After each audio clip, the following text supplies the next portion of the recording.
14 ವರ್ಷಗಳ ನಂತರ ಭೀಮಾ ತೀರದಲ್ಲಿ ಮತ್ತೊಮ್ಮೆ ಬೆಳ್ಳಿ ಪರದೆಯಲ್ಲಿ ಅಬ್ಬರಿಸೋದಕ್ಕೆ ಬರ್ತಾ ಇದೆ. ಸೊ ಏನ್ ಹೇಳ್ತೀರಾ ನಿರ್ದೇಶಕರಾಗಿ ಅಂತ?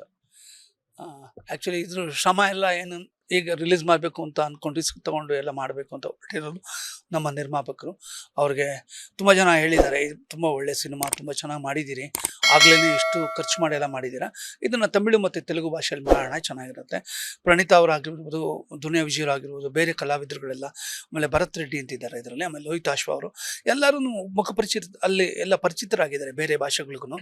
ಈ ಒಂದು ಸಿನಿಮಾ ಡಬ್ಬಿಂಗ್ ಆಗಿಲ್ಲ ಆ ಟೈಮಲ್ಲಿ, ಇದನ್ನು ಡಬ್ಬಿಂಗ್ ಮಾಡಿ ತುಂಬ ಚೆನ್ನಾಗಿರುತ್ತೆ. ಒಂದು ಒಳ್ಳೆ ಕತೆ ಸಹ, ಒಂದು ಒಳ್ಳೆ ಕಂಟೆಂಟ್ ಇರುವಂಥ ಸಿನಿಮಾ. ಆಮೇಲೆ ತುಂಬ ಇಷ್ಟು ರಿಚ್ ಆಗಿ ಒಬ್ಬ ನಿರ್ಮಾಪಕರ ಖರ್ಚು ಮಾಡಿದ್ದೀರಾ ಅಂತೇಳಿ ಇವ್ರಿಗೆ ಎಲ್ಲ ಹೇಳಿ ಎಲ್ಲರೂ ಸಪೋರ್ಟ್ ಮಾಡಿ ಅವ್ರ ಸ್ನೇಹಿತರುಗಳೆಲ್ಲ ರಿಲೀಸ್ ಮಾಡೋದಕ್ಕೋಸ್ಕರ ಪ್ಲಾನ್ ಮಾಡ್ತಿದ್ದಾರೆ ಸರ್. ಅದಕ್ಕೆ ನನ್ನ ಅವ್ರ ಸಪೋರ್ಟ್ ಯಾವಾಗಲೂ ಇರಬೇಕು, ಯಾಕೆಂದರೆ ಅವರು ತುಂಬ ಒಳ್ಳೆ ನಿರ್ಮಾಪಕರು. ಅದಕ್ಕೋಸ್ಕರ ನಾನು ಇವತ್ತಿಲ್ಲಿ ಬಂದಿದ್ದೀನಿ. ಈ ಸಿನಿಮಾ ನೋಡಬೇಕು, ಎಲ್ಲರೂ ಆಶೀರ್ವಾದ ಮಾಡಬೇಕು ಅಂತ ನಾನು ಕೇಳಿ. ಸರ್, ಈಗ ಓಂ ಪ್ರಕಾಶ್ ಸರ್ ಹೇಳ್ದಂಗೆನೆ ನೀವು ಎಂತೆಂಥ ಸಿನಿಮಾಗಳನ್ನ ಕೊಟ್ಟಿದ್ರ ಅನ್ನುವಂಥದ್ದಕ್ಕೆ ನಿಮ್ಮ ಲೀಸ್ಟ್ ಅನ್ನೋದೊಂದಿದೆ. ಸೊ ಭೀಮಾ ತೀರದಲ್ಲಿ ಸಿನಿಮಾ 14 ವರ್ಷಗಳ ನಂತರ ಮತ್ತೊಮ್ಮೆ ಬೆಳ್ಳಿ ಪರದೆಯಲ್ಲಿ ರಿಲೀಸ್ ಮಾಡಬೇಕು ಅನ್ನುವಂತಹ ಥಾಟ್ ಏನಕ್ಕೆ ಬಂತು ಅಂಡ್ ಯಾಕೆ ಬಂತು ಅಂತ? ಸಿನಿಮಾ ಕತೆ ಫಸ್ಟು ಒಳ್ಳೆ ಕತೆ ಇತ್ತು, ಆಮೇಲೆ ಕ್ವಾಲಿಟಿ ತುಂಬ ಒಳ್ಳೆ ಕ್ವಾಲಿಟಿ. ಅಂದರೆ ನಾನು ಅಂದರೆ ಈ 14 ವರ್ಷದ ಹಿಂದ್ಗಡೆ ಕ್ವಾಲಿಟಿ ಇದೆಯಲ್ಲ, ಇವತ್ತು ಮಾಡೋಕ್ಕಲ್ಲ ಆ ಕ್ವಾಲಿಟಿ, ಆ ಥರ ಮಾಡಿದ್ದಾರೆ. ಸೊ ಅದನ್ನ ನಾನು ಆಯ್ಕೆ ಮಾಡ್ಕೊಂಡು ಸುಮಾರು ಪಿಕ್ಚರಲ್ಲಿ ಆಯ್ಕೆ ಮಾಡ್ಕೊಂಡೆ. ಈ ಜನ್ರೇಷನ್ಗೆ ಯಾವ ಥರ ಮಾಡ್ಬೇಕಂತ ಈಗ ಹೊಸ ಥರ ಎಡಿಟಿಂಗ್ ಇರ್ಕೊಂಡು ಎಲ್ಲ ಹೊಸದಾಗಿ ಡೈರೆಕ್ಟ್ ರೆಡಿ ಮಾಡಿದ್ರು.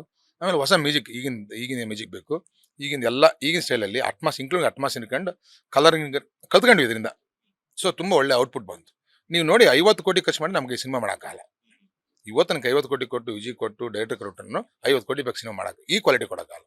ಅದಂತೂ ಪಕ್ಕ ಹೇಳ್ತೇನೆ. ಅದು ಸಿನಿಮಾ ಹಾಲಲ್ಲಿ ನೋಡಿದ್ರೆ ಈ ಒಂದು ಎಕ್ಸ್ಪೀರಿಯನ್ಸ್ ಆಗೋದು. ನಾವೆಲ್ಲೇ OTT ನೋಡ್ತೀವಿ, ಟಿವಿಲಿ ನೋಡ್ತೀವಲ್ಲ, ಅದು ಆ ಸಿನಿಮಾ ನೋಡೋಕ್ಕಂದ್ರೆ ಆ ಇನ್ಕ್ಲೂಡಿಂಗ್ ಒಂದೊಂದು ಫ್ರೇಮು ತುಂಬ ಜನಕ್ಕೆ ಹೆಲ್ಪ್ ಆಗುತ್ತೆ. ಡೈಲಾಗಿಂದ ಇಟ್ಕೊಂಡು ಶಾರ್ಟ್ ಕಂಪೋಸಿಂಗ್ ಇಟ್ಕೊಂಡು ಎಲ್ಲ ತುಂಬ ಹೆಲ್ಪ್ ಆಗುತ್ತೆ. ನಮ್ಮ ಟೆಕ್ನಿಷಿಯನ್ ಬೇಸಿಕ್ ತುಂಬ ಹೆಲ್ಪ್ ಆಗುತ್ತೆ. ಆಮೇಲೆ ತುಂಬ ಜನಕ್ಕೆ ಒಳ್ಳೆ ಸಿನಿಮಾ ನೋಡಿದ ಎಕ್ಸ್ಪೀರಿಯನ್ಸ್ ಆಗುತ್ತೆ, ಅದಂತೂ ಪಕ್ಕ. ಸರ್, ಈಗ ಸರ್ ಹೇಳ್ದಂಗೆ ಸಾಕಷ್ಟು ವಿಚಾರಗಳಲ್ಲಿ ಚೇಂಜಸ್ ಮಾಡಿದ್ದೀರಾ ಅಂತ ಹೇಳಿದ್ರು. ಹಾಗೇನೆ ಡಬ್ಬಿಂಗ್ ಆಗಿರ್ಬೋದು ಅಥವಾ ಮ್ಯೂಸಿಕ್ ಆಗಿರ್ಬೋದು ಅಥವಾ ಟೆಕ್ನಿಕಲಿ ಒಂದಷ್ಟು ವಿಚಾರಗಳನ್ನ ಚೇಂಜಸ್ ಮಾಡಿದ್ದೀರಾ ಅಂತ ಹೇಳಿದ್ರೆ, ಏನೆಲ್ಲ ಚೇಂಜಸ್ ಮಾಡಲಾಗಿದೆ ಈ ಒಂದು ಸಿನಿಮಾದಲ್ಲಿ ಅಂತ? ಹೌದು ಸರ್, ಹೌದು. ಅದೇ ಈಗಿನ ಜನ್ರೇಷನ್ಗೆ ಜನ ನೋಡೋದಕ್ಕೆ ಯಾವ ರೀತಿ ಹೇಳಿದ್ರೆ, ಯಾವ ರೀತಿ ಭಾಷೆನ ಯೋಚನೆ ಮಾಡಿ ಬರೆದ್ರೆ ಚೆನ್ನಾಗಿರುತ್ತೆ ಅಂತೇಳಿ, ಸೊ ಅದನ್ನೆಲ್ಲ ಮನಸ್ಸಲ್ಲಿ ಇಟ್ಕೊಂಡು ಚೇಂಜ್ ಮಾಡಿ ಮ್ಯೂಸಿಕಲಿ ಎಲ್ಲ ಫುಲ್ ರೆಡಿ ಮಾಡಿದ್ದೀವಿ ಸರ್. 100% ಇಷ್ಟ ಆಗುತ್ತೆ ಜನಗಳಿಗೆ. ನಾವು ಅಂದ್ಕೊಂಡು ಟೆಕ್ನಿಕಲಿ ಮಾಡಿರುವಂಥ ಪಾಯಿಂಟ್ಸು ಜನಗಳಿಗೆ ಇಷ್ಟ ಆಗುತ್ತೆ ಅಂತ ನಾನು ಅಂದ್ಕೊಂಡಿದ್ದೀನಿ ಸರ್. ಆ ಟೈಮಲ್ಲಿ ಡಬ್ಬಿಂಗ್ ಆಗಿಲ್ಲ ಅಂತ ಹೇಳಿದ್ರೆ, ಸೊ ಈ ಟೈಮಲ್ಲಿ ಯಾರೆಲ್ಲ ಬಂದು ಡಬ್ಬಿಂಗ್ ಅನ್ನ ಕೊಟ್ಟಿದ್ದಾರೆ ಓನ್ ವಾಯ್ಸ್? ಒನ್ ವಾಯ್ಸ್ ಅಂತ ಮಾಡೋದಕ್ಕಿಂತ ತೆಲುಗುನಲ್ಲಿ ನಮ್ಮ ಡಬ್ಬಿಂಗ್ ಆರ್ಟಿಸ್ಟ್ಗಳಾಗಿರ್ಬೋದು, ತಮಿಳಿನ ಡಬ್ಬಿಂಗ್ ಆರ್ಟಿಸ್ಟ್ಗಳು, ಎಲ್ಲರೂ ಡಬ್ಬಿಂಗ್ ಆರ್ಟಿಸ್ಟ್ಗಳೇ ಈ ಸಿನಿಮಾ ಮಾಡಿರೋದು. ಸೊ ಯಾಕೆಂದರೆ ಅಲ್ಲಿನ ಭಾಷೆ ಇರುವಂಥ ಒಬ್ಬ ವ್ಯಕ್ತಿ ಭರತ್ ರೆಡ್ಡಿ ಅವರು ಅವ್ರ ಪಿಕ್ಚರ್ಗಳಿಗೆ, ಕೆಲವು ಪಿಕ್ಚರ್ಗಳಿಗೆ ಮಾಡ್ತಾರೆ ಅವರು ಅಷ್ಟೇ, ಮಿಕ್ಕಿದ್ರೆ ಡಬ್ಬಿಂಗ್ ಆರ್ಟಿಸ್ಟ್ಗಳೇ ಮಾಡಿರೋದು. ಸೊ ಅದರಿಂದ ಡಬ್ಬಿಂಗ್ ಆರ್ಟಿಸ್ಟ್ಗಳು ಮಾಡಿರುವಂಥ ಸಿನಿಮಾ ಸರ್ ಇದು. ಈ ಭೀಮಾ ತೀರದಲ್ಲಿ ಸಿನಿಮಾಗೂ 6ನೇ ತಾರೀಕಿಗೂ ಏನಾದ್ರೂ ಸಂಬಂಧ ಇದೆಯಾ? ಯಾಕಂತಂದ್ರೆ ಭೀಮಾ ತೀರದಲ್ಲಿ 2012ರಲ್ಲಿ ಏಪ್ರಿಲ್ 6ನೇ ತಾರೀಕು ರಿಲೀಸ್ ಆಗಿತ್ತು. ಈ ಸಲ ಮಾರ್ಚ್ 6ನೇ ತಾರೀಕು ರಿಲೀಸ್ ಆಗ್ತಾ ಇದೆ. ಅಂಡ್ ಭೀಮಾ ತೀರದಲ್ಲಿನೂ ಕೂಡ 6 ಅಕ್ಷರ ಇದೆ. 6ಕ್ಕೂ ಭೀಮಾ ತೀರದಲ್ಲಿ ಈ ಒಂದು ಟೈಟಲ್ಗೂ ಏನ್ ನಂಟು ಅಂತ? ಯಾಕಂದ್ರೆ ನಂದು ಬರ್ತ್ಡೇ 15 6, ಸೊ 6 ಲಕ್ನಂಬರ್ ಶುಕ್ರ ಸಿನಿಮಾಗೆ ಅದೊಂದು ಇದೆ. ಯಾಕಂದ್ರೆ ನೀವು ಹೇಳ್ದಂಗೆ 12ರಲ್ಲಿ ಏಪ್ರಿಲ್ 6ಕ್ಕೆ ರಿಲೀಸ್ ಆಗಿತ್ತು. ಸೊ ಅವಾಗ ನನಗೆ ಒಳ್ಳೆ ಲಾಭ ಆಗಿದೆ, ದೊಡ್ಡ ಸಿನಿಮಾ ಹಿಟ್ ಆಗಿದೆ, ಎಲ್ಲ ಆಗಿದೆ. ಈ ಮಾರ್ಚ್ 6 ಒಳ್ಳೆದಾಗುತ್ತೆ ಅನ್ಕೊಂಡಿದ್ದೇನೆ. ಅದು ಕೋಇನ್ಸಿಡೆಂಟ್ ಇದೆ, ಪ್ಲಾನ್ ಮಾಡ್ಕೊಂಡು ಮಾಡಿರೋಂಥದ್ದಲ್ಲ, ಕೋಇನ್ಸಿಡೆಂಟ್ ಆಗಿ ಹಂಗೆ ರ್ಯಾಂಡಮ್ ಆಗಿ ಬಂದಿರೋ. ಎಸ್ ಅದಕ್ಕೆ ನಾನು ಎಲ್ಲರೂ ಬರೋಕ್ಕಾಗಿಲ್ಲ. ಯಾಕಂದ್ರೆ ಆರ್ಟಿಸ್ಟ್ಗಳೆಲ್ಲ ಶೂಟಿಂಗ್ ಅವ್ರೆ 15 ದಿವಸ ಮುಂಚೆ ಹೇಳ್ಬೇಕಾಯ್ತು ಎಲ್ಲರಿಗೂ.